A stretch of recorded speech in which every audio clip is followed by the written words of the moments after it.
This is Democracy Now!, democracynow.org, The War and Peace Report. I'm Amy Goodman. And I'm Juan Gonzalez. Welcome to all of our listeners and viewers around the country and around the world.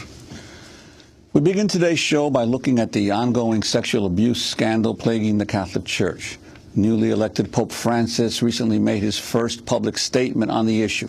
The Pope ordered the Vatican to, quote, act decisively as far as cases of sexual abuse are concerned, promoting above all measures to protect minors, help for those who have suffered such violence in the past, and the necessary procedures against those who are guilty. But outside groups, including the Survivors Network of those abused by priests, have questioned the Pope's actions.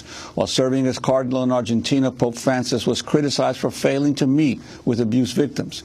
Just in the past week, a number of new revelations about sexual abuse in the Church emerged. On Sunday, the Archdiocese of Philadelphia permanently removed 3 priests from the ministry, including one whose accuser killed himself after his allegation was dismissed by church officials. Meanwhile, in Austria, authorities have charged a defrocked priest with sexually abusing 15 children as head of a Catholic boarding school.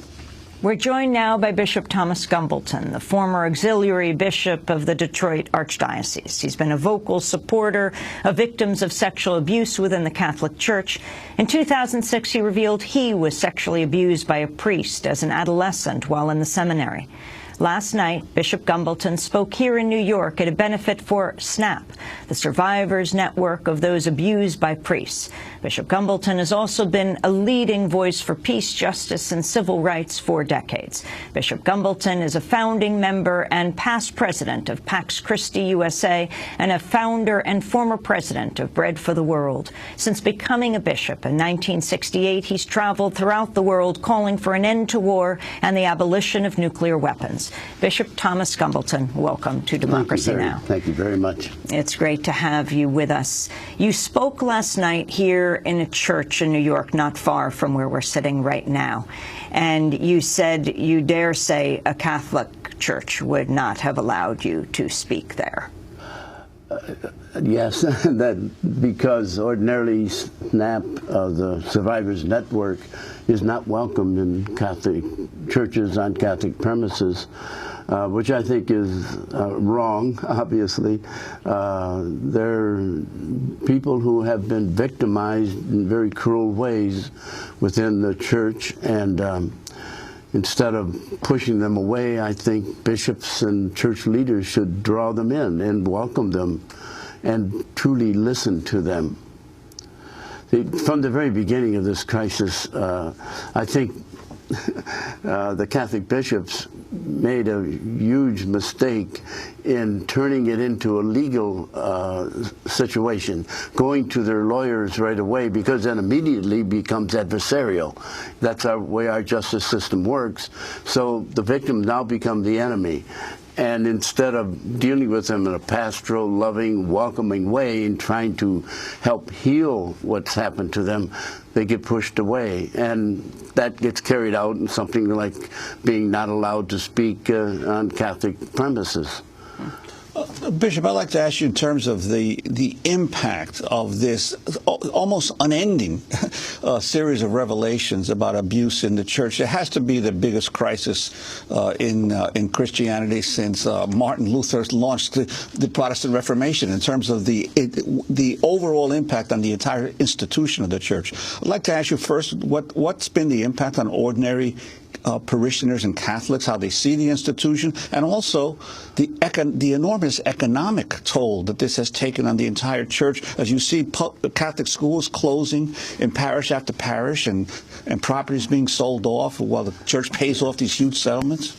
Well, the impact, I think, most of all has been a sense on the part of the Catholic people, the people who come to church every Sunday, and first of all, they've lost a sense of confidence in church leadership. And so the moral credibility of the Catholic bishops has diminished a great deal. And so that means that when they speak on other issues, the impact of their statements is far less than it might have been if they were accepted more as clear, authentic, moral leaders. And And it's also contributed to the fact that so many people have walked away from active participation in the Catholic community. 30 million is a number that one research group has put forward that have left active participation. They don't consider themselves as not being Catholic any longer, but they're not there every Sunday anymore. They're not quite so willing to listen to the bishop or the pope when either speaks, and that's a big loss for the church.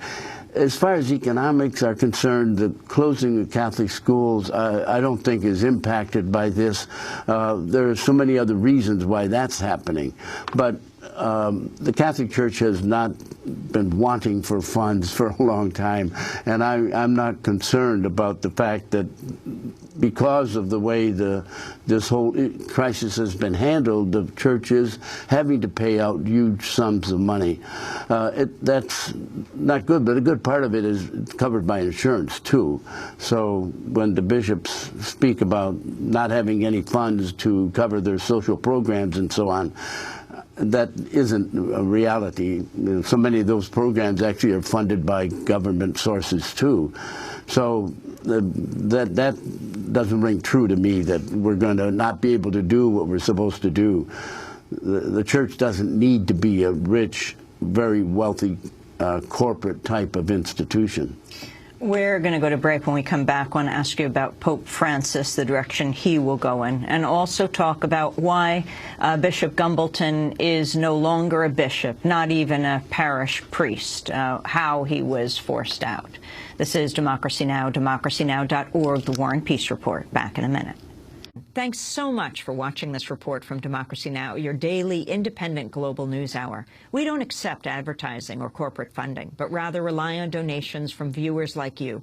Please make your contribution by visiting democracynow.org. We need your support today to keep bringing you this hard-hitting, in-depth reporting.